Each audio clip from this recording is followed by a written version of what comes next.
A Russian hitman pressed a gun to my temple, and my Mafia kidnapper smiled and said, "Touch her, and I'll kill everyone you've ever cared about." I was just an ordinary girl dragged to an elite penthouse party. Suddenly, I'm hiding inside a closet while a massive cartel shootout tears a safe house apart. Dante Moretti didn't just save my life by single-handedly wiping out an entire hit squad. He showed me exactly what happens when someone touches what's his. And the most terrifying part? I refuse to run away. Let's hit pause for a second, guys. You know the type. Our girl here isn't the one turning heads at the grocery store. She's the human equivalent of beige wallpaper. The cardigan wearing, same coffee ordering master of blending in. But fate loves a joke, doesn't it? Enter Layla, the best friend who drags her into a Fifth Avenue boutique and shoves a crimson, barely there piece of silk at her, a dress that practically screams danger. Our girl laughs, terrified, saying she can't wear it, but Layla drops the ultimate ultimatum. Wear it to the engagement party, or you're uninvited. Sometimes the biggest changes in life start with a friend shoving you out of your comfort zone, even if it leads straight into the fire. 3 days later, she's standing in front of Layla's penthouse mirror, staring at a stranger. The dress clings to her like a dangerous secret, dipping so low she forgets how to breathe. She keeps tugging at the high slit, completely out of her element. Layla yells from the hallway to stop fidgeting, telling her she looks incredible. But she just feels exposed. Still, she loves her friend, and Layla is marrying a guy who worships the ground she walks on. So our girl swallows her panic and steps into the party. The room is packed with absolute strangers. Layla's fiancé, Marco, drips with that quiet, old money power. The lesson here is simple. We endure the most uncomfortable situations for the people we love, ignoring our own survival instincts. The entire penthouse screams untouchable wealth. We're talking marble floors, floor to ceiling, windows showing off the city skyline, and champagne that costs more than a month of rent. Our girl does what she does best. She hugs the walls, clutching a glass she refuses to drink from, throwing polite smiles at people who couldn't care less about her name. And then the camera pans. She sees him. He's standing by the windows, surrounded by men in dark suits, yet entirely alone. Broad shoulders, dark hair falling just a bit too long, a jawline cut from pure stone. He wears his tailored suit like a suit of armor. When he laughs, the warmth never touches his cold eyes. She looks away, knowing that avoiding trouble is the best way to stay alive. Suddenly, the room gets way too hot. Her pulse starts racing, and that daring red dress feels like it's suffocating her. She decides to make a break for the balcony, keeping her head down, desperately trying to put her invisible cloak back on. But you and I both know the universe doesn't let you escape that easily. She walks right past him, just a few feet away, catching the heavy scent of expensive cologne mixed with dark whiskey and smoke. She keeps her eyes glued to the floor. Then a voice cuts through the noise. Stop. Low, smooth, and terrifyingly calm. Her heart practically shatters against her ribs as she turns. His dark, unreadable eyes lock onto hers with pure intensity. Come here, he says, and trust me, it's not a suggestion. She looks around in absolute panic, praying he's talking to literally anyone else. But the hallway is dead empty. The party noise fades into a distant hum. I was just getting some air, she stammers out. He just tilts his head, staring at her like a complex puzzle he hasn't decided whether to solve or completely destroy. Then a smile creeps onto his face. Guys, it's not a nice smile. If you walk past me in that dress again, he whispers, his voice dropping into a dark, velvet warning. You won't make it to the balcony. She just blinks. Her brain short circuits. desperately trying to process the threat. She tells herself he has to be joking. It's a harsh reminder that when someone shows you how dangerous they are, you should always believe them. Trying to play it off, she forces out a pathetic little laugh, tugging nervously at the hem of her dress. "I'll keep that in mind," she whispers. His smile gets wider, but those dead eyes stay perfectly still. She turns and practically runs for her life, her pulse screaming in her ears. Her hands are shaking so violently she has to press them flat against the cold glass of the balcony door just to ground herself. She stands out there in the October chill, desperately convincing herself it was just a sick joke. When she finally snaps back inside, she avoids that hallway like the plague and sticks to Layla. It's a tough pill to swallow, guys. You can run from the danger in front of you, but you can never hide from a predator who has marked you. Every single time she glances toward those massive windows, there he is, still surrounded by his mob of suits, still completely untouchable, but his dark eyes keep finding hers across the crowded room, and every time she's the first to look away. By the end of the night, the sheer tension in her chest leaves her utterly exhausted. As guests start clearing out, Layla begs her to stay over. She almost caves, but she desperately needs her own safe space. "I'll grab a cab," she tells her friend. Suddenly, Marco slides his arm around Layla. "I'll have someone drive you," he insists. She tries to decline, but Marco flashes a grin that leaves zero room for debate. The trap is officially set. Sometimes the people protecting you hand you over to the wolf. "Humor me," Marco says, and because she's the quiet, agreeable friend, she doesn't push back. 10 minutes later, she's shivering on the sidewalk in the biting October chill, waiting for Marco to deliver his promised ride. A sleek, black luxury car rolls up. The driver steps out, completely silent, and pulls the back door open. She hesitates for a fraction of a second, a gut feeling telling her to run, but she slides into the leather seat anyway. The door clicks shut, and that's when her stomach violently drops to the floor. She isn't alone. He's sitting right across from her, his eyes locked onto hers with that same terrifying calm. Her breath completely vanishes. "What are you doing here?" she whispers. Playing along is how you end up trapped. He doesn't even blink. He just sits there in the shadows, studying her like prey. Then he leans forward and suddenly the entire car feels way too small. "I warned you," he whispers softly. Her mouth goes instantly dry. She stammers that she doesn't understand. "You walked past me again," he replies. And she realizes with absolute horror that she did. On her way to the elevator, she was so focused on escaping that she walked right into his web. The engine purrs, and the car starts rolling into the night. She grips the leather seat like a lifeline, asking where they're going. "Somewhere you'll be safe," he declares. She tries to fight back, but his tone turns razor sharp. "Yes, you do," he snaps. "Sometimes we walk blindly into the traps laid for us. Let's look at this piece by piece, shall we?" She's frozen in the back seat, her mind screaming in pure panic. "Who are you?" she finally chokes out. He flashes that same terrifying, cold smile. "Dante Moretti." She's never heard the name before, but the heavy, arrogant way he says it freezes the blood in the veins. Within 5 minutes, she knows she's never going home. The car merges onto a dark, unfamiliar highway. Every single survival instinct is begging her to break a window or jump, but fear paralyzes her completely.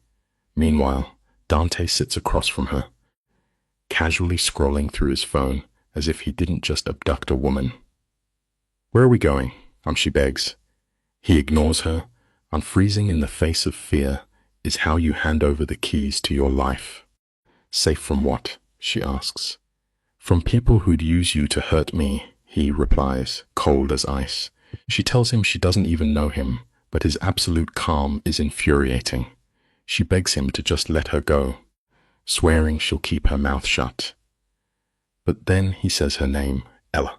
The sheer weight of it stops her breathing. He asks if she knows who Marco Santini really is. She stutters that Marco is just her best friend's fiancé. Here comes the twist, guys. Marco is the son of the most ruthless arms dealer on the East Coast. And tonight, our innocent wallflower was photographed, smiling next to him. Dante explains his enemies will assume she's a pawn. It's a bitter pill to swallow. Guilt by mere association can ruin your life just as fast as a bullet. She shakes her head, desperately trying to reject this nightmare. I'm a nobody, she pleads. But Dante leans in, dropping a brutal truth. Nobody is exactly the kind of person they love to take. He tells her that if his rivals grab her, death will be the least of her worries, and Marco will drag everyone into a bloody war. A war Dante refuses to fight right now. So she connects the dots. This is all about Marco, she says. No. Dante fires back, his voice hitting like a hammer. It's fiercely final. Before she can demand what this is really about, the car pulls up to a massive, fortress-like estate. Dark stone, black windows, and a chilling beauty. Because the truth is, nobody is ever truly safe when they accidentally brush up against absolute power. The luxury car glides to a stop on the gravel. Dante steps out without a single glance backward, leaving his driver to open her door. She frees, terrified to step out of the vehicle. Are you coming? Or do you plan to sleep in the car? He calls out, not even slowing down. Having absolutely zero choices left, she follows him into the belly of the beast. The inside of the house is just as intimidating. Sweeping high ceilings, dark mahogany, and artwork that costs more than a human life. Smells like rich leather and a faint metallic tang. An older, fiercely stern woman steps out of the shadows. Prepare the East Wing guest room, Dante commands. When you have zero choices left, survival means walking boldly forward and hoping you don't get bitten. Let's pause right here and look at this together, because you and I need to appreciate the pure, tragic irony of this opening scene. Dante barks an order to his housekeeper to get the girl whatever she needs, while the woman just shoots Ella's this completely blank look before vanishing. And then Dante marches Ella up this grand staircase, down a corridor of locked doors, and shoves her into a room that looks like a 5-star hotel suite. But let's be brutally honest here. High thread count sheets do not change the fact that it is a cage. When Dante tells her she is staying, Ella finally snaps. She demands to know how long, and this guy, with zero hesitation, just says, "Until I say so." He locks the door, and the trap is officially set. The second that heavy door clicks shut, the oxygen just vanishes from the room. Dante tells her he can keep her there, and she rightly calls it kidnapping. His response? He calls it protection. And right here is the fatal emotional spot. Ella's voice completely cracks when she tells she never asked to be protected. And you can practically feel her hating her own weakness in that moment. Dante just watches her, and for a split second, the cold mob boss mask actually slips. He admits she didn't ask for this, then turns to walk away, but Ella stops him. She asks the million-dollar question. If this was really about keeping Marco's circle safe, why not let Marco handle it? Why drag her into his own house? For the first time, he hesitates. His answer hits like a freight train. He says he does not trust a single other soul to keep her alive. Boom. Then he vanishes, leaving Ella to spiral. She spends the whole night perched on the edge of that massive, empty bed, just waiting for the punchline, praying someone will unlock the door and say it is all a big misunderstanding. But nobody comes. Finally, Her exhausted body just shuts down. When she wakes up, there is morning light, a beautiful breakfast spread, and a handwritten note. It says she is not a prisoner, but she still has to stay. Signed simply with the letter D. She crushes that paper in her fist. By day 3, she has memorized every crack in the walls, tested the unlocked door, and realized she is utterly trapped. Here is where the psychological warfare really peaks.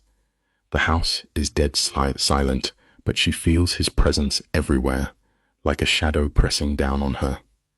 On the 4th morning, she finally marches downstairs and finds Dante sitting at a massive marble island, casually drinking coffee and typing on a laptop like is just working from home.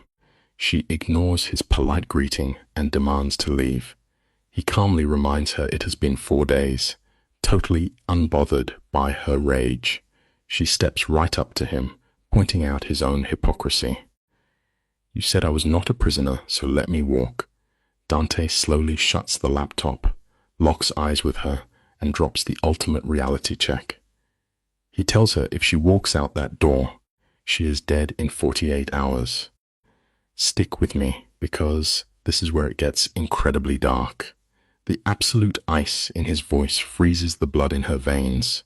She desperately accuses him of lying, begging the universe for a sign that this is just a cruel joke, but his face is like carved stone. She whispers, "Why are you doing this?" And guys, this is the moment the whole tragedy hinges on.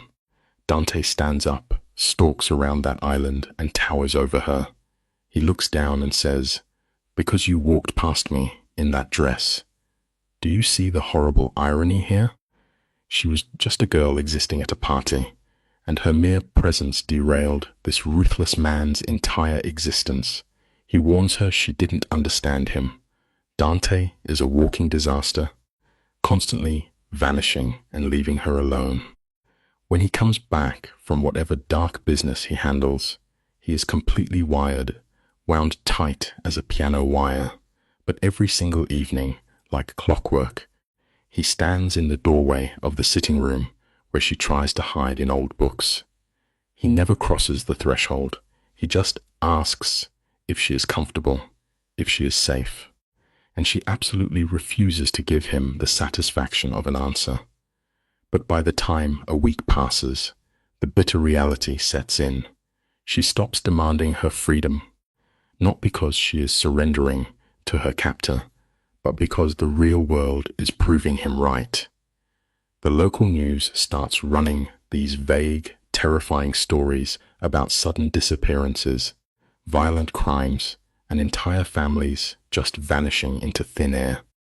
Then the anchor drops Marco's name on the broadcast just once before the entire story gets scrubbed from the internet like it never existed. The panic sets in deep.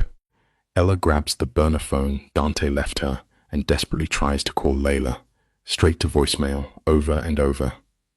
Finally, on the 8th day, a text lights up the screen. Layla says she is okay, says Marco promised she was safe, and then delivers the ultimate gut punch. She tells Ella to trust Dante. Just sit with that for a second. Her best friend is basically handing her over to the monster who locked her up. Ella just stares at that screen until she goes completely blind with tears. Later that night, the house is dead quiet, and she finds Dante in his dark study. Dante looks up, his face an absolute vault, and asks if she cannot sleep. Ella does not back down this time. She demands real answers. He leans back, swirling his drink, playing the tired guardian, and claims he already gave her the truth. But Ella finally finds her fire. She calls him out on his half-truths, the vague warnings, the nonsense about Marco. She points out the glaring holes in his story. He claims he is protecting her, but refuses to name the monster in the dark. She tells him she deserves the truth. And this is where Dante realizes he cannot treat her like a pawn anymore.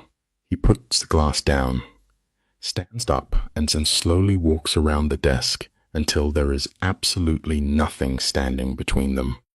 The walls are coming down. He finally drops the bomb. The Santini family is in an all-out war with the Russian mob. Marco's dad botched a massive deal, and now the Russians are slaughtering everyone in their path.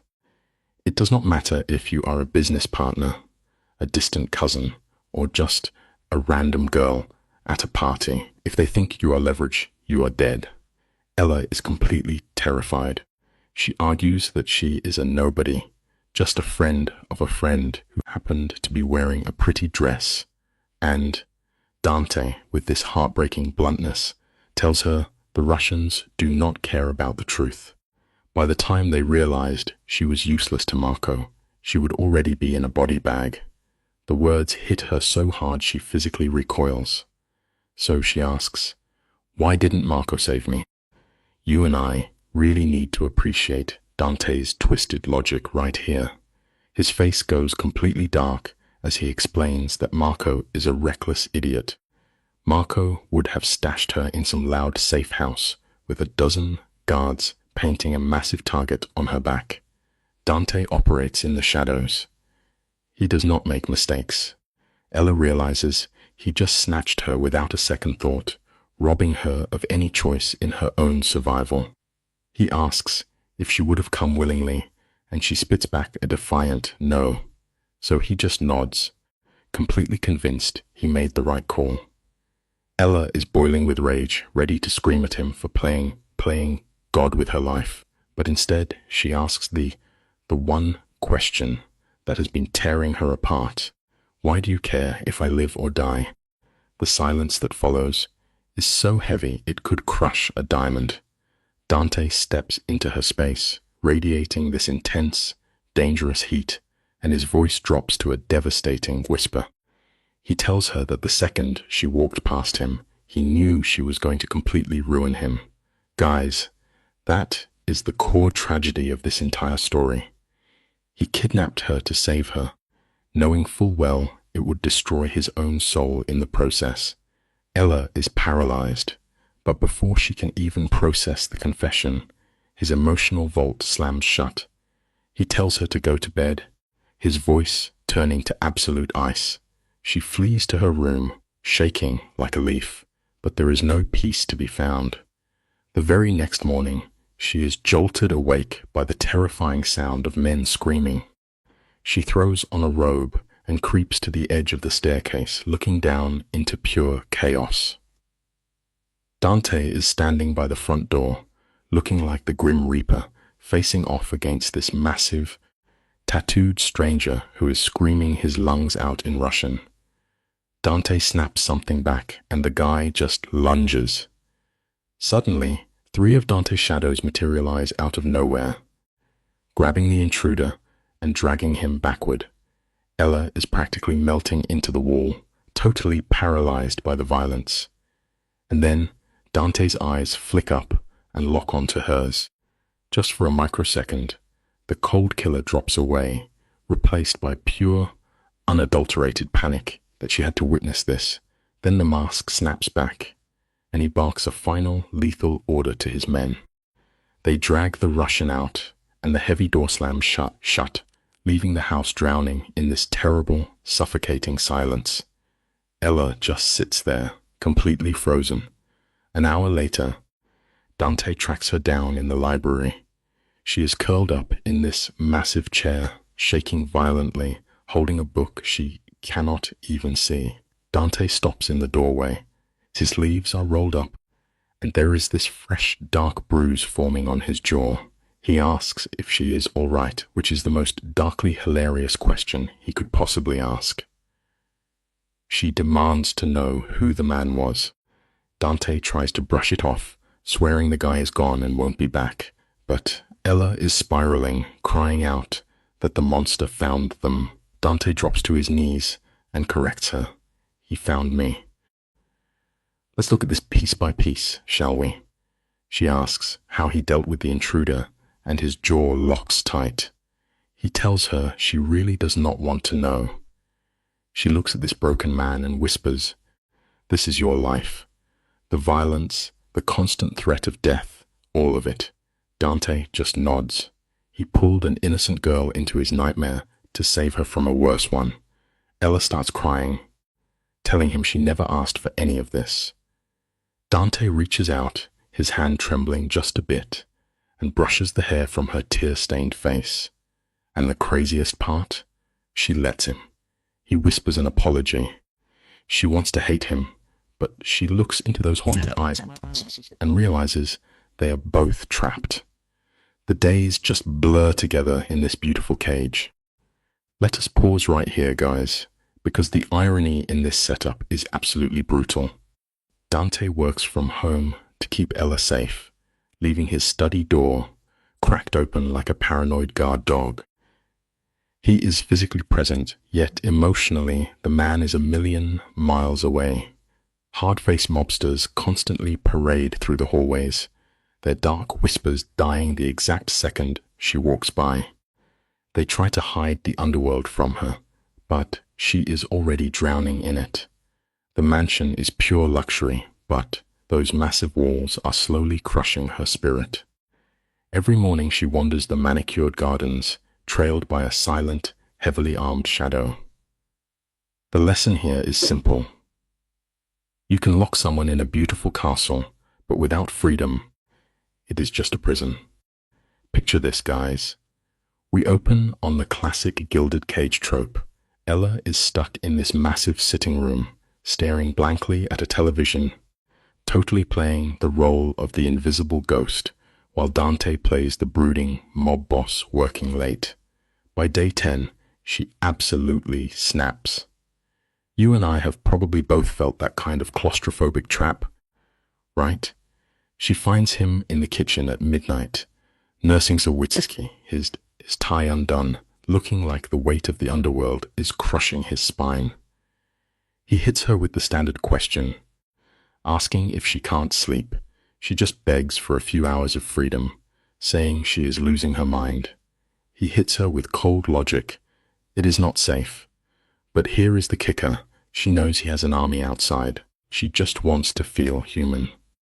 She literally tells him to bring the whole armed squad if he has to. She does not care anymore. She just needs to feel like a breathing person instead of a prop. And you know what? That actually breaks him. The big, bad mafia boss drops his shoulders and puts down the drink. He asks where she wants to go, and of course, she has not thought that far ahead, anywhere but here. A park? A coffee shop? The moon? It does not matter. He gives in. 20 minutes later, they are cruising in this sleek, black phantom of a car. It is less terrifying than the murder vehicle from night one, but still screams danger. She is just staring at the city lights blurring by while he grips the wheel. Sometimes escaping your cage just means stepping into a faster one. He does not say a single word about their destination, and she does not dare ask. They fully roll into this dead, empty parking lot, right by the river. It is a perfect cinematic shot. Dark water, city lights reflecting off the surface, total isolation. He kills the engine, but stays frozen in his seat. Then he drops his guard, just a fraction, admitting this is his secret thinking spot. Ella, bless her heart, acts shocked that the Mafia Terminator actually needs to think. She tells him he always seems so certain, and Dante drops a line that hits like an absolute brick, saying he is just good at pretending. That is the bitter irony of power, is it not? The higher you climb, the harder you fake it. Finally, she breaks the heavy silence to ask the real question. Let us look at this piece by piece, shall we? He tries to brush her off, gripping the steering wheel like it is a lifeline. But Ella pushes hard. She knows the hitman at the house was not after his crew. He was aiming straight for Dante. He clenches his jaw, entirely cornered by a girl with 0 weapons. When he finally turns to her, his eyes are pure devastation. He admits his fatal error. He saw her at that party, and he should have walked away. He should have let his men handle it. But he could not. He tells her he cannot let her go, and the words just hang there, bleeding out in the quiet car. She tries to rationalize it, guessing he means it is because she is not safe, but that is the logic of a survivor, not a tragically doomed lover. He flat out says no, and his voice just absolutely breaks into pieces. He tells her it is because he does not want to. Guys, the irony here is brutal. The most dangerous man in the city is entirely helpless against his own feelings. He tells her she should hate his guts. She should be screaming, calling the cops, fighting him tooth and nail. But she is not. He trails off, afraid to say the real reason out loud. But she feels it too, that insane magnetic gravity pulling them together despite the terror and the bloodshed. It makes zero sense. But that is human nature for you. We always crave the exact fire that is guaranteed to burn us. She whispers that she does not hate him. He closes his eyes, taking the words like a physical blow. The tragic flaw is she just does not. When Dante opens his eyes again, that iron control he wears all the time is completely stripped away. We are finally seeing the man underneath the monster, raw, dangerous, and achingly human. He breathes her name, and it is this agonizing mix of a warning and a desperate plea all at once. The tension in that car is thick enough to cut. They are inches away from crossing the line of no return. And then, of course, the universe hits the pause button. His phone buzzes. The romantic spell shatters into dust. He checks the screen, and the ruthless boss is instantly back online. He tells her they need to go right now, and his voice is pure ice. He slams the car into gear, knuckles turning ghost white on the wheel. The dream is over, and the bloody reality is back. She is panicking, asking what is going on, and he drops the massive bomb the Volkovs found the safe house. Just let that sink in. The absolute fortress they just escaped from is completely compromised. He has no idea how they were tracked, and you can hear the lethal fury bubbling right beneath his perfectly controlled voice. They aren't going back.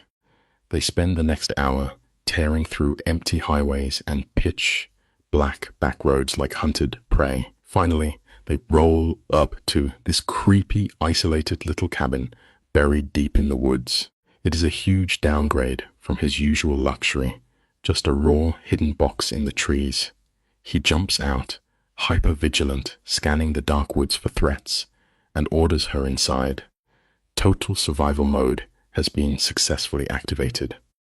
It is basically a sparse studio box with a kitchen and a hallway. Nothing fancy. Dante locks the heavy door and is immediately glued to his phone, typing furiously. Ella asks the question we are all thinking, wondering if they are safe here, and he gives the most chilling answer possible. For now, when she asks what happens next, he looks at her, and guys, he is actually terrified. Dante Moretti, the puppet master who breathes danger like it is oxygen, finally admits he has no idea what to do. That is pure, unadulterated terror, she whispers, completely lost, asking for a plan. He walks over, takes her face in his hands with this shocking gentleness, and tells her to stay with him. He promises to do whatever it takes, a beautiful lie for a horrific truth.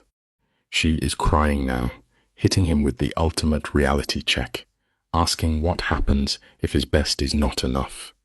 His thumb catches a tear, and he says he will die trying. The absolute certainty in his voice shatters her. She holds his hands against her face, begging him not to get killed over this mess. They stand there, foreheads touching in the dim light of this pathetic cabin, while their entire universe is actively burning to the ground outside. For one tiny second, they pretend they can actually beat the odds, but the reality is grim. There is only one bed in this place, and they both completely ignore it. While she curls up into a ball of anxiety on a beat-up couch, he spends the first hour pacing like a caged tiger, trying to piece together his broken empire. Come with me.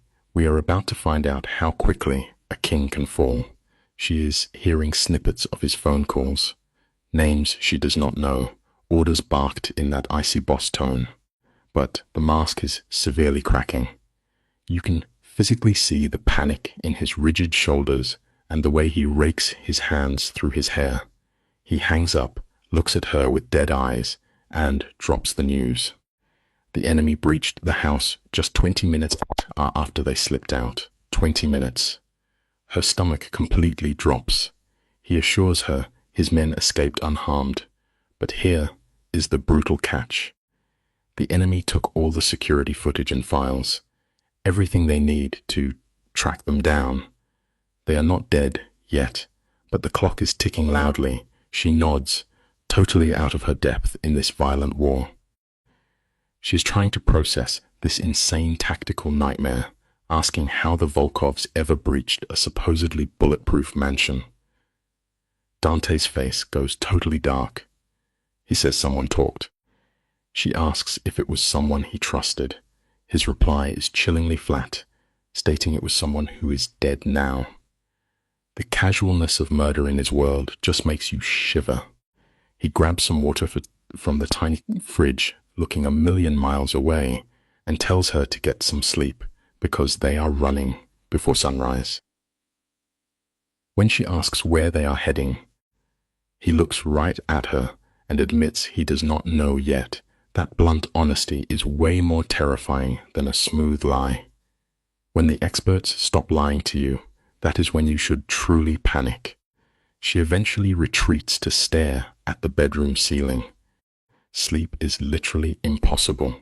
Every tiny noise, the wind howling through the trees, the old wood groaning, his deep voice murmuring on the phone, is winding her anxiety tighter. By 2 a.m, she surrenders. She wanders out and finds the untouchable boss sitting on the floor, leaning against the couch, with a loaded gun resting on the coffee table. He asks if she cannot sleep, and she just shakes her head. He invites her to sit, and she drops down onto the freezing floor right next to him. When their shoulders brush, he does not pull away. It is this quiet, profoundly sad moment of comfort in a war zone. She asks him to just tell her something, anything at all, just to block out the overwhelming sound of doom closing in around them. Let us hit pause for a second, guys, because this scene right here is the emotional core of the whole movie. Dante just stops, the silence hanging heavy, and drops an absolute bomb. He wanted to be an architect. Yeah, the guy who currently breaks bones for a living used to dream of drawing buildings. His mom used to drag him to art galleries, spending hours pointing out the history in a doorway or why a window faced south. He wanted to build beautiful, safe houses, but his mobster dad needed a killer, not a creator. Sometimes, the hardest chains we wear are the expectations of our parents. Ella looks at him and just sees the ghost of a kid who never had a chance. That is sad, she tells him. And honestly, she is completely right about that. Dante just shrugs it off with a cold. That is life, not for everyone. But the camera catches his eyes in the dim light, and they are softer than we have ever seen them. He flips the script and asks Ella what her big dream was. Her answer, an elementary school teacher, because little kids do not fake who they are. When he asks why she quit on it, she gives the most relatable answer ever. Bills, rent, and the terrifying fear of failing. He actually mocks her gently, calling it sad, and she just smiles, admitting they are both tragic. He tests the word tragic on his tongue like it is the highest compliment. The lesson here is simple. Life will always throw bills and fear your way, but giving up makes you your own worst enemy. Ella is completely out of words, so she does the one thing that actually breaks his defenses. She rests her head right on his shoulder. You can literally see the mobster freeze up. He tries to push her away, telling her to take the bed, but the girl just cracks wide open. I do not want to be alone, she admits, and man, does that hit close to home. He tries to warn her off, telling her she has no idea what she's actually asking for, but she holds her ground. After this agonizing pause, his arm slowly wraps around her. Then you are not alone, he whispers. The truth is, vulnerability is the only weapon that works against a wall of ice. The scene cuts, and the next thing we know, Ella is waking up to the smell of black coffee. She is still on the hard floor, but guess what? Her head is resting on Dante's folded jacket. We pan over, and there he is, standing by the window with a mug, staring out into the pitch-black morning like a coiled spring. Ella sits up, every bone in her body aching from that floor. He catches the movement, and this tiny flash of guilt crosses his face before the stone-cold mask slips back on. He hands her the mug and drops the marching orders. They have 20 minutes to move. He takes a hit of that bitter coffee and tells her they are going to see someone who owes him a favor. When she asks if it is safe, he practically laughs. There is no such thing as safe anymore. Sometimes you just have to choose the lesser of two nightmares. Stick with me here, because the tension is absolutely thick. She hands the mug back, ready to fall in line, but Dante grabs her wrist, not hard, but with desperate urgency. He locks eyes with her and repeats his promise from last night. He is going to keep her alive, no matter the cost. But then he has her with a tragic ultimatum. If they get split up, she has to run. No looking back, no playing the hero, just run. It breaks your heart because you know she does not want to agree, but she swallows her pride and promises. He searches her eyes to make sure she means it, then lets go. In life, true love is often letting someone walk away to save themselves. The camera fades to a tense 3-hour drive where absolutely nobody speaks. You watch the world outside the car window morph from empty woods to crowded city streets, ending up in this cramped, forgotten neighborhood where every brick house looks exactly the same. Dante kills the engine and gives the classic tough guy order to stay in the car. He even locks her in with the fob. We watch from the passenger seat as he walks up to a weathered door. A tired-looking, middle-aged woman answers, and you can see the absolute panic set in when she recognizes him. They argue on the stoop. She is shaking her head, waving her hands, wanting absolutely nothing to do with whatever trouble he brought. But Dante leans in, drops one sharp sentence, and she freezes. Desperation makes people play cards they swore they had burned. Then the woman looks past Dante's shoulder and stares right through the windshield at Ella. Whatever she sees in that scared girl's face makes her entire posture soften. She gives a single, defeated nod. Dante comes back, pops the lock, and tells Ella to get out. When she asks who this mystery savior is, Dante just says it is someone who can make them vanish. Her name is Maria, and that is all the info we get. The contrast inside this house is brilliant cinematography. It is cramped and full of mismatched chairs, smelling like fresh baked bread. It is a real home, the total opposite of Dante's sterile, lifeless mansion. A warm space is built by the love inside it, not the money spent on it. But Maria knows they just dragged a bomb inside. We are about to uncover exactly what is at stake here. Maria sits them down, her heavy Italian accent cutting through the room. She tells Dante straight up that he is hanging a target on her back. She looks at Ella, clocking instantly that this is the girl the underworld is hunting. Dante does not even try to sugarcoat it. He admits it is a terrible plan, but it is his only card left. When he asks for a week to hide out, Maria laughs in his face, a bitter, hollow laugh. She reminds him that she has grandchildren, and if the Volkov family finds out she hid the enemy, They will wipe her entire bloodline out. Dante promises to protect them, his voice like cold steel. A desperate man will make promises he cannot keep just to buy another hour. Maria glares at him, muttering about how his stubbornness is going to get them all killed. But she caves. She gives them exactly 1 week, throwing in a bunch of rules about staying away from the windows and keeping dead quiet. After she storms off, Ella finally pushes for answers. Turns out, Maria is not just some random contact. She is Dante's aunt, not by blood, but close enough to count. When Ella asks why she would risk her life, Dante goes completely cold. He says Maria owes his dead mother a debt, and he is finally collecting. The way his voice drops tells you everything you need to know. Some debts are carved in bone, not paper. Ella gets the hint and shuts up, knowing she just stepped on a massive landmine of family trauma. The upstairs hideout is tiny, but it will do. Just a bed, a dresser, and a window looking out at the narrow street. Dante drops the bags and immediately goes into Terminator mode, checking every lock, every angle, mapping out how to jump out the window if the door gets kicked in. He never stops being a soldier.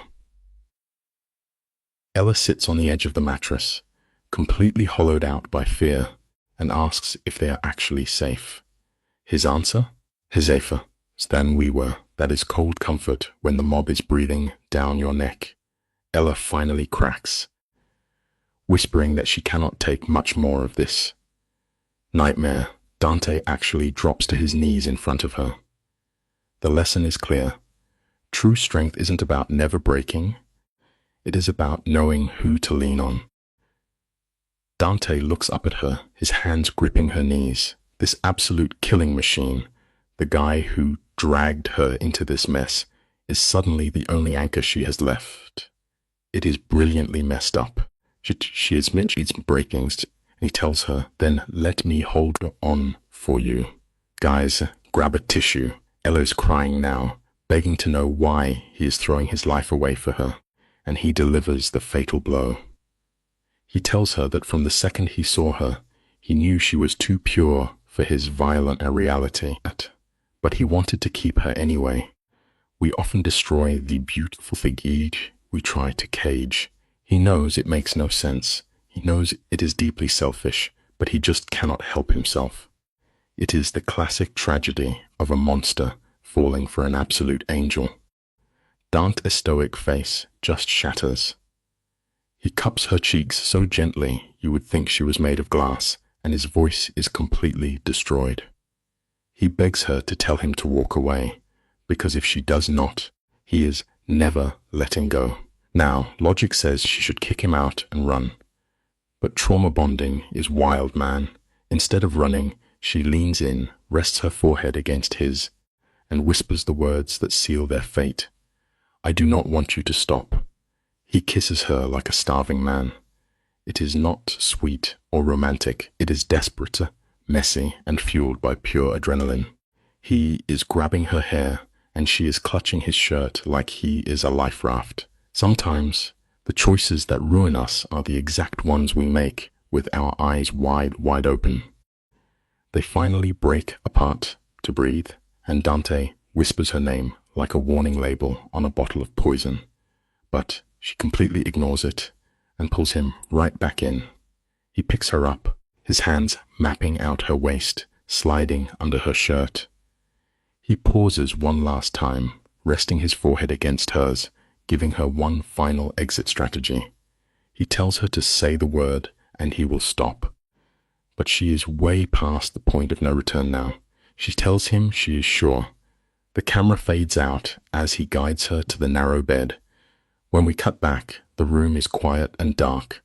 They are tangled in the sheets, his hand just drawing circles on her shoulder, while she listens to his heartbeat. A fleeting moment of peace is the most dangerous illusion you can buy.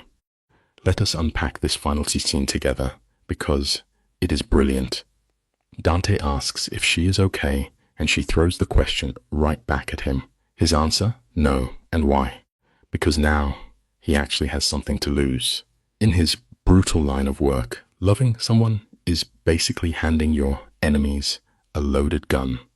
Ella desperately suggests they just walk away from the mob life. But Dante knows better. He tells her with this crushing sadness that his world never lets anyone just walk away. It takes and takes until you are completely empty. Ella bravely says they will fight it together, and Dante just pulls her closer, kissing the top of her head.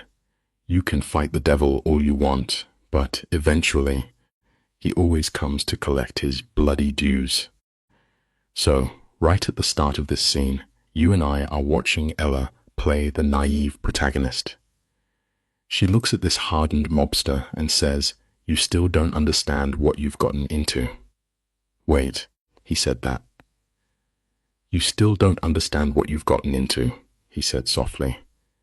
"Then help me understand," she replies. He was quiet for a long time before telling her, "Get some sleep. We'll talk in the morning." But, guys, pause the movie.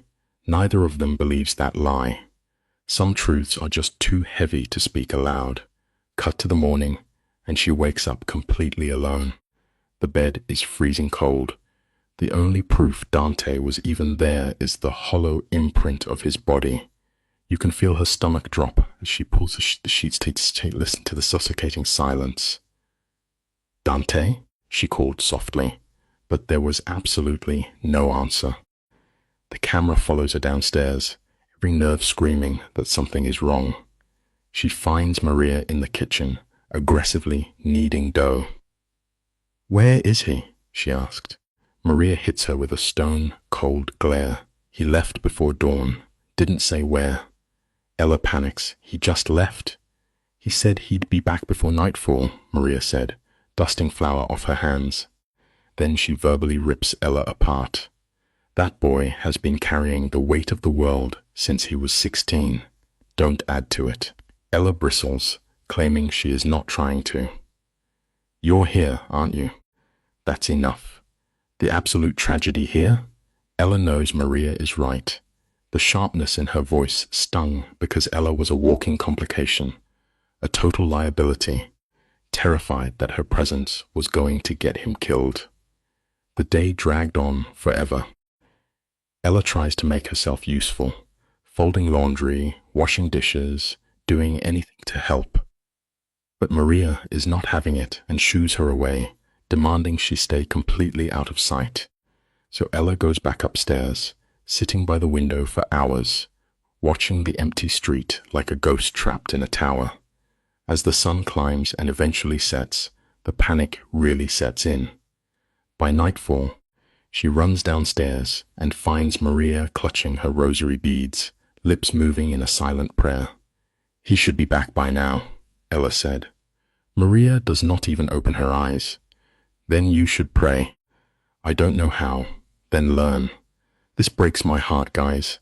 Ella sits down across from her, hands trembling in her lap, desperately trying to keep the rising terror at bay, while the silence crushes them both. Just as her mind goes to the absolute darkest places, picturing the Volkov syndicate torturing him, the front door finally opens. Ella is sprinting down the hallway before she can even think. Dante stood in the doorway, his shirt completely streaked with blood, his knuckles raw and split, raised. "Oh my God," she breathed. His hardened eyes find hers and instantly melt.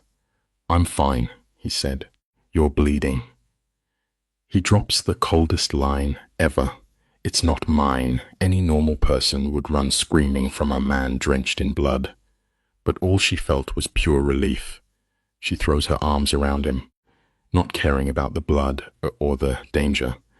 Dante freezes for a second, then wraps his arms around her tightly. "I thought," her voice completely broke, holding him like he was the only real thing left.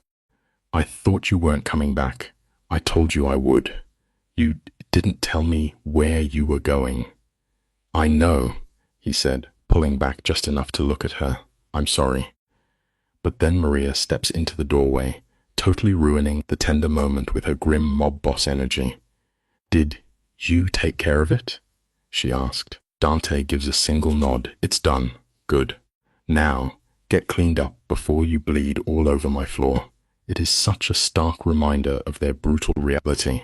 Ella drags him upstairs, completely ignoring his macho protests, and makes him sit on the edge of the bathtub while she runs warm water and grabs the first aid kit. He looks at her and says, "You don't have to do this." She just snaps, "Shut up." And you know what? That actually makes this hardened criminal almost smile. We get this beautifully intimate scene next. Ella carefully cleans the blood off his hands, her own fingers trembling as she bandages his worst cuts. He just watches her, completely silent, his eyes incredibly dark and unreadable. "Where did you go?" she asked, finally, "to send a message." "To who?" "To everyone." She looks up at him. What kind of message? His jaw tightens. "That you're off limits, that anyone who comes near you will answer to me." He tells her with this terrifying devotion, "I won't let them take you, Ella. I don't care what it costs." Tears burn her eyes. "What if it costs your life?" "Then it costs my life. That's not fair." Nothing about this is fair. She sets down the bandages and cups his face, forcing this ruthless man to look her in the eyes. "You can't die for me," she said. "I won't let you." Dante just points out the bitter truth. You don't have a choice. Neither do you. They stare at each other, totally crushed by the massive weight of everything unspoken pressing down on them. Then Dante pulls her right into his lap, wrapping his arms around her tightly, and buries his face deep in her neck. "I can't lose you," he whispered. "Then don't let go. I won't." And in that moment, she believed him. That night, they stayed awake long after Maria went to sleep. They lay in the dark, pressed together, and for the first time, Dante really talked. He opened up about his father, a monster, who built a massive empire on fear and blood, a man who demanded absolute loyalty and gave absolutely nothing in return. He keeps going, talking about his mother who died trying to shield him from the mob life. Then he confesses his darkest secret, his first kill at 17 years old. Let that sink in. "I didn't want to," he said quietly, "but my father made it clear if I didn't, he'd see it as weakness, and weakness got you killed in his world. So you did it, yes. And you've been doing it ever since, yes." Ella gently traces his jaw, feeling the heavy tension there. "Do you regret it?" Dante is quiet for a long time before delivering the most devastating realization. "I regret that I'm good at it," he said finally. "That's not an answer. It's the only one I have." Ella leans in and kisses him softly, pouring all her unspoken heartbreak into that single, lingering touch in the dark. When they pull apart, Dante is looking at her like she is something incredibly precious. "You make me want to be better," he said. "You are better." "No," he shook his head, carrying his past sins. "I'm not, but maybe with you I could be." "Then stay with me," she whispered, "and we'll figure it out together." His hand finds hers in the dark, and he says, "Okay." It is his first promise that does not involve violence, and she holds it like a lifeline. But pause the movie right here, because fate is cruel. The attack comes 3 days later. They foolishly started to believe that Dante's bloody message had worked, that they had bought themselves some time. They were dead wrong. It happens just after midnight, shattering their quiet illusion of safety, city, and bringing the nightmare to their door. Ella wakes up to the sickening sound of glass shattering downstairs. Maria's voice screams out, high and terrified, followed by Dante barking sharp, commanding orders. Ella shoots up in bed, her heart hammering in her throat. Dante bursts through the door, his weapon already drawn. "Get in the closet," he said. "Now, what's happening? They found us. Move, huh?" He hauls her out of bed, shoves her toward the tiny closet, and pushes her inside. "Stay here," he said. "Don't come out until I come get you. Do you understand? Don't. Do you understand?" She nods, tears already streaming down her face. He kisses her once, a hard and totally desperate collision of lips that feels way too much like a final goodbye. Then he slams the closet door shut, plunging her into total darkness. Inside the closet, she is blind, listening to the nightmare unfold. She hears his heavy footsteps retreating, followed by furious shouting and the deafening crack of gunfire. She claps her hands over her mouth to completely stifle the scream trying to escape. More gunshots ring out, accompanied by angry Russian cursing and the sickening thud of a body crashing to the floor. Then absolute silence. She sits shaking in the dark, praying Dante is alive. Suddenly, the door rips open. She almost sobs with relief, until she realizes it is not Dante. It is a tall, cold-eyed blonde man with a weapon aimed directly at her face. "Well," he said in accented English, "aren't you a pretty little problem?" He drags her out by her arm, his grip bruising her skin, and hauls her down the stairs. "You and I are going to look at this scene together and realize how quickly power vanishes. The living room is an actual war zone. Furniture is trashed, walls are chewed up by bullets, and blood smears the floor. Maria sits huddled in the corner, tied up and pale, and Dante, the invincible lawless boss, is forced onto his knees, hands behind his head, with 3 men pointing weapons at his skull. When he sees Ella dragged out, the helpless on his face is terrifying. "Let her go, Alexei," he said, his voice deadly calm. But Alexei laughs. "I don't think so. She's the reason we're here. This is between us. Leave her out of it." "Oh. But she's already in it, Moretti. The moment you decided she was worth protecting, you made her a target. The bitter irony of fate is incredibly cruel here." Alexei tightens his brutal grip on Ella's arm. "And now you're going to watch what happens to people who get in my way." Dante, even on his knees, promises absolute destruction. "Touch her, and I'll kill every single person you've ever cared about," he said, his tone so incredibly cold it freezes the room. Alexei just mocks him, pressing the cold steel of his barrel directly to Ella's temple. Big words from a man on his knees. Ella cannot breathe. All she can see is Dante, his eyes locked onto hers, and the helpless fury burning deep inside them. "Please," she whispered, "please don't." The gunshot is absolutely deafening, but it was not Alexei's weapon that fired. In a split second of pure madness, Dante twists, disarms the guard behind him, and blasts a hole straight through Alexei. The shock of the blast loosens Alexei's grip, and Ella completely collapses to the floor as chaos erupts. Gunfire rips through the air, men are shouting, and heavy bodies hit the ground. Ella crawls blindly toward Maria, covering her head, desperately trying to make herself as small as possible. And then the deafening noise simply stops. Ella slowly looks up.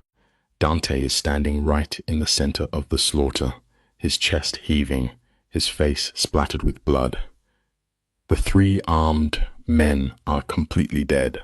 Alexei is writhing on the ground in agony. Dante walks over to him very slowly, his weapon still raised. "I warned you," he said, and then, without blinking, he pulls the trigger.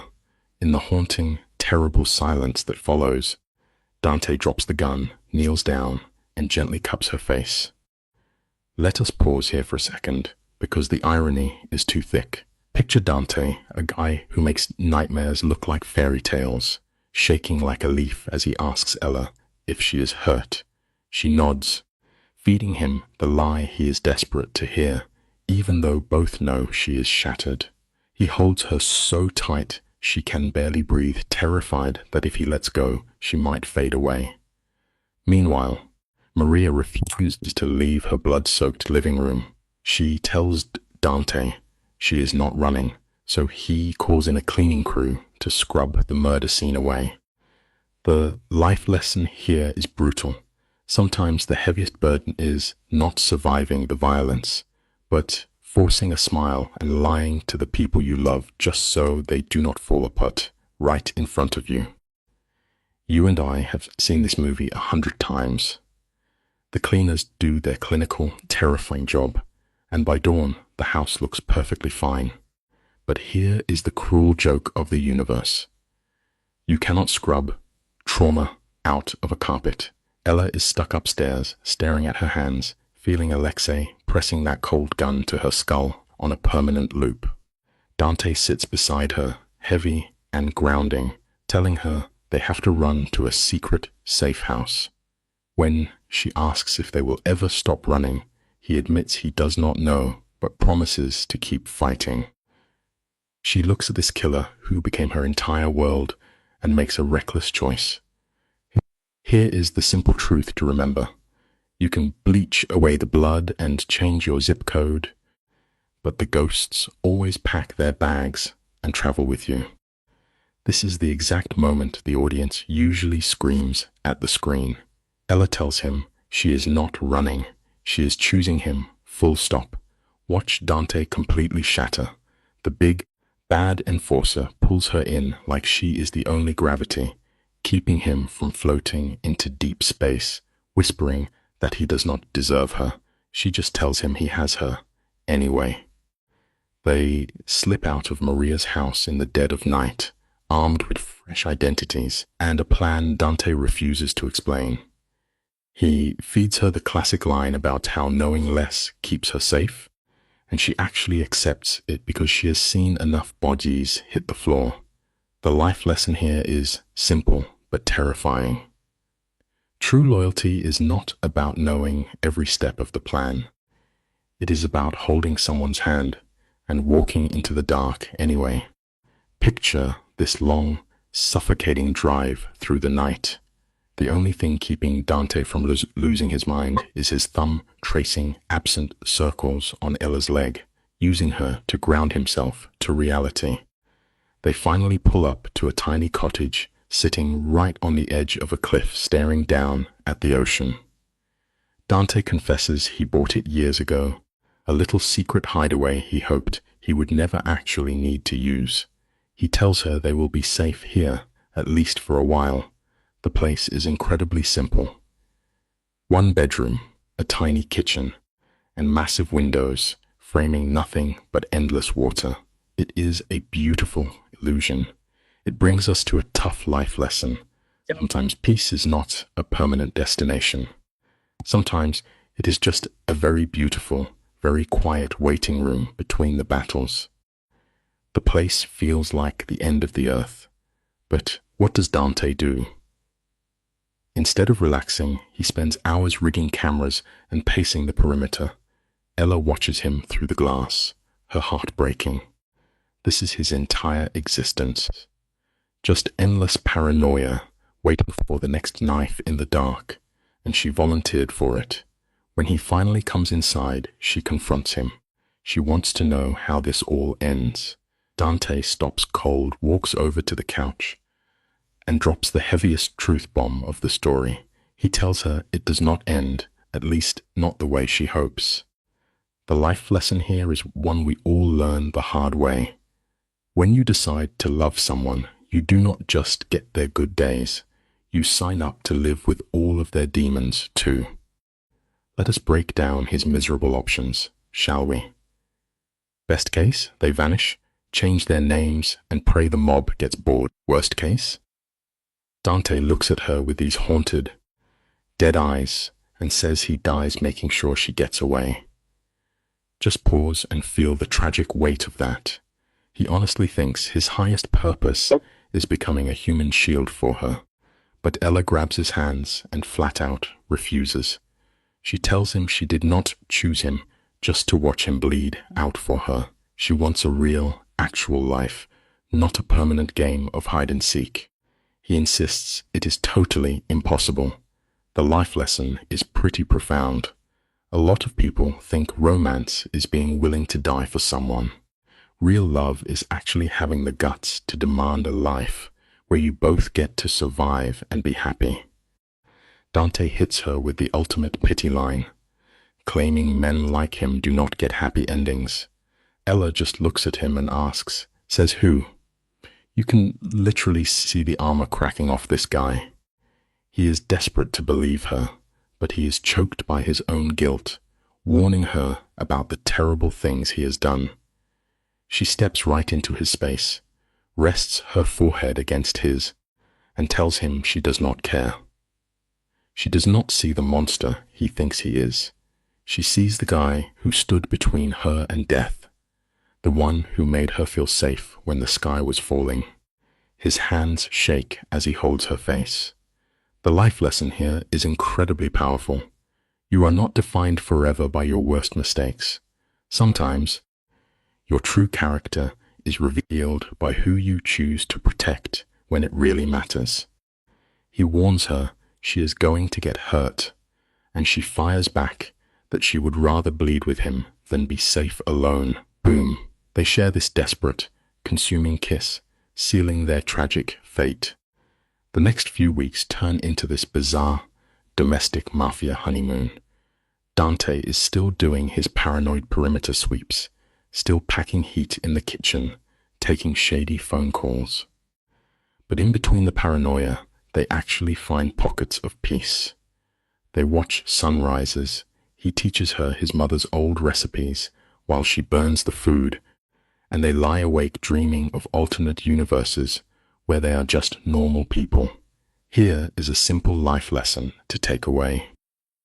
True happiness does not wait for a perfect, problem-free environment. It grows in the tiny, quiet moments right in the middle of chaos. For a hot minute, they actually start to believe they are going to make it out alive. It is not a perfect life, but it belongs to them. Then, because the universe loves a cruel joke, a random Tuesday ruins everything. Ella wakes up to find Dante dressed, gripping his phone, looking like the Grim Reaper just walked into the room. He hangs up and delivers the bombshell. The Volkov family wants a truce. His boss, Marco, brokered a deal to let Ella walk away completely untouched. When she asks what it cost, Dante gets that tight. Evasive look and claims the concessions do not matter, only her safety does. She feels this massive wave of dizzying relief. The life lesson here is a bitter pill to swallow. When a deal seems too good to be true, somebody you love is secretly paying the price. You and I should unpack this, because this is where the knife twists. Ella asks if the truce is a good thing, and Dante says yes. But his voice is completely hollow. He grabs her hands and finally reveals the poison pill. She gets to go back to her normal life, entirely safe, on one brutal condition: he can never speak to her or see her again. If they are spotted together, the mob comes for her head. He is literally offering her the keys to freedom, telling her to take the deal and leave him behind forever. She yanks her hands away, totally devastated, refusing to abandon him after everything they survived. Here is a painful life lesson. Sometimes, making the ultimate sacrifice for someone looks exactly like a brutal betrayal to the very person you are saving. Ella fires back, asking what happens if she refuses the out. Dante coldly replies that it is no longer her choice. Oh, the irony. He is taking away her agency just to keep her breathing. She gets right in his face, furious, yelling that she did not dodge bullets just to abandon him now. She does not care about the mob or their rules, but Dante stands his ground. He tells her he only cares that she stays alive, even if it breaks both their hearts. She cries, telling him it is unfair, telling him she hates him for doing this. He just takes it, holding her while she falls apart in his arms. The life lesson here cuts deep. True love is sometimes having the immense strength to accept the absolute hatred of the person you are trying to protect. She finally whispers that she loves him right against his chest. Dante freezes up completely before quietly saying it back. It is the very first time they have admitted it, and of course, it sounds exactly like a funeral dirge. Within 48 hours, the mob boss Marco rolls up to their little cliffside cottage with his heavy hitters. Marco lays down the absolute law. The feud is officially over. Ella is completely untouchable. But if Dante so much as looks in her direction, the hit is back on. Dante nods and agrees instantly, sealing his own misery. They generously give her exactly 2 days to pack up her entire heart and say goodbye. The meaningful life lesson here is awful. The worst part of losing someone is not the sudden shock. It is having to sit there and watch the clock tick down. Stick with me for this final gut punch. They spend their last 48 hours desperately trying to memorize every tiny detail about each other. The way he drinks his coffee, the sound of her laugh. They stop talking about the future because theirs just got cancelled. On the last night, lying awake in the dark, she promises she will find a way back to him, no matter how long it takes. Dante just looks at her, completely defeated, telling her she deserves so much better than a broken hitman. She insists she only wants him. He kisses her gently, and she tries to burn the memory into her soul. Here is your final life lesson. Memories can be a beautiful comfort, but when you are forced away from the person you love, they become a lifelong curse. He starts playing the dangerous game of regrets, talking about how things could be different. She cuts him off immediately. They are not. They hope that maybe someday things will change. But honestly, neither of them believes a single word of it. Fast forward to dawn, and Marco arrives to extract her. She drags her feet, dreading the goodbye. When she finally steps out, Dante is waiting. No dramatic speeches. He just pulls her in, and she clings to him as if squeezing hard enough could actually pause the clock. He whispers that he loves her, and she says it right back. And then she has to physically walk away. They drop her back at her apartment, which is perfectly frozen in time. It is sitting there untouched, like this horrific, beautiful nightmare never happened. You and I are going to look at this ending and decide what it means, because this is the bitterest pill. Her friend Layla shows up sobbing, apologizing endlessly for dragging her into this underworld mess. Ella forgives her instantly because, deep down, she does not regret a single second of it. Months bleed by. She goes back to her desk job, smiles at her friends, and acts perfectly normal. But it is a total facade. Every morning, her hand reaches out for a ghost. Every night, she is staring at the ceiling, wondering if he is alive, or if he even remembers her. She feeds herself the classic lie that time heals all wounds. But here is the sharpest truth about surviving the fire. It never actually gets easier when you leave half your soul behind in the ashes. Fast forward 6 months, and we hit the scene that changes everything. Ella comes back to her safe, boring cottage to find a blank envelope shoved under the door. No return address, just a location in Dante's handwriting, and 3 little words. When you are ready, you can see her hands shaking on screen. Dante is playing the ultimate game here, handing her the illusion of a choice. Stay in this quiet, normal life, or walk right back into his beautiful nightmare. She agonizes over it for 3 whole days, weighing the terrifying violence against the intoxicating way he made her feel alive. It proves a bitter truth about human nature that we all secretly know. Sometimes, a perfectly peaceful existence is just another way of saying you feel completely numb inside. On day 4, she packs a bag and ghosts everyone. You and I both knew she was never going to stay away. The address leads her to an unremarkable house on the edge of town. The camera lingers as she stands on the porch, terrified but resolute. Then the door swings open. The look on Dante's face is a masterclass in tragic romance, cycling from shock to a dangerous hope. He warns her about the mob truce, telling her his enemies will hunt her down without mercy. But Ella is crying, swearing they will face the assassins together. He gently cups her face, asking if she is really sure about this beautiful madness. Here is the painful lesson, guys. True loyalty does not mean finding a safe harbor.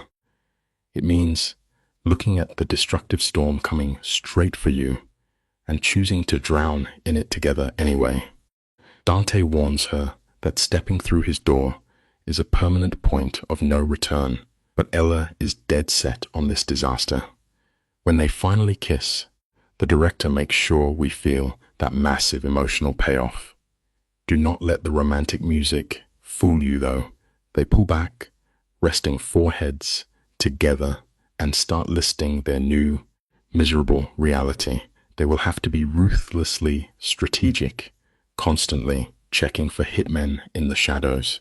She cuts his warnings off, stating she prefers a dangerous life with him over a safe one alone. He gives her this rare, genuine smile, and this is where the story truly breaks your heart. You realize they are entirely doomed, but their connection is so profound that they are willingly walking into the slaughterhouse just to hold hands on the way in. He tells her to come inside, and the trap snaps shut. Boom. We hit the 1 year later epilogue. There is no clean getaway here, because that is not how the Mafia works. Dante still has underworld ties, and rival families are still hunting them. They move 3 times in 12 months, living out of suitcases to stay ahead of the Grim Reaper. They build a fragile bubble of a life in the terrifying spaces between assassination attempts. It is far from any childhood fairy tale. Yet, sitting on some random balcony at sunset, Dante whispers how he still cannot believe she returned. The harsh lesson here is that a true happy ending is not always a peaceful white picket fence. Sometimes, it is simply surviving one more violent day with the exact person you absolutely refuse to let go of. Ella just smiles, admitting the unvarnished truth. She never really left him. The director flashes back to the very first scene, when she walked past him in that red dress and he warned her to stay away. Her fate was permanently sealed right then, not because she was forced by fear, but because she willingly chose her own poison. She confesses she would choose this nightmare 1,000 times over, even knowing the bloody way it will likely end, even knowing they will spend their lives looking down the barrel of a gun, because real, earth-shattering love was never actually about finding a safe place to hide. It is about finding the one person who makes the endless danger worth it. And honestly, that is a twisted, beautiful tragedy that stays with you long after the final credits roll. This bizarre story is a dramatic, dark romance, but underneath the danger and obsession, it carries an important lesson about choice, identity, fear, and the price of love. Ella begins as a quiet woman who believes she is ordinary. She does not see herself as someone powerful, beautiful, or important. At Layla's engagement party, she enters a world of wealth, danger, and hidden violence, and one moment changes her life completely. Dante Moretti sees her, chooses to protect her, and pulls her into a world she never asked to enter. The first lesson from the stories is that being unseen can shape how a person understands themselves. Ella has spent her life blending into the background. She thinks she is nobody, and because of that, she struggles to understand why anyone dangerous would care about her. But the story shows that people often underestimate their own value. Sometimes we see ourselves through years of insecurity, while others can see the strength, beauty, or importance we have ignored. Another major lesson is about protection and control. Dante believes he is saving Ella from a real threat. The Volkovs are dangerous, and because she was connected to Marco S. party, she becomes a target. But Dante does not ask Ella what she wants. He takes her, hides her, and decides what is safest for her. This creates a meaningful moral question. Can protection still be right if it removes someone's freedom? The story reminds viewers that safety matters, but dignity and consent matter too. A person should not have to lose their voice in order to be protected. Dante's character teaches another lesson. Even powerful people can be shaped by wounds. He appears cold, controlled, and ruthless, but beneath that surface is a man who once wanted a different life. He dreamed of becoming an architect, of building beautiful and safe places. Instead, his father forced him into a violent world. This does not excuse his choices, but it helps explain them. The educational message is that people are often more complex than the roles they are forced to play. Ella's journey is also about personal choice. At first, she is taken into Dante's world without permission. Later, when she has a chance to enter a normal life, she realizes that safety without love feels empty. When Dante gives her an address and lets her decide, the story changes. This time, she comes back by choice. That distinction is important. Love becomes more meaningful when it is chosen freely, not forced by fear or circumstance. For viewers, the deepest lesson is this: real love should not be built on obsession or possession.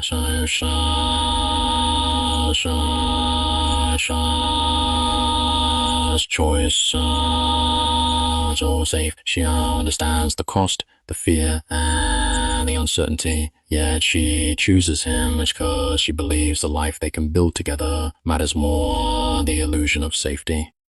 The story teaches that courage is not the absence of fear.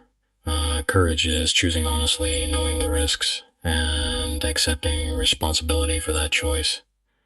Ella may have started as a woman who felt invisible, but by the end, she becomes someone who decides her own fate.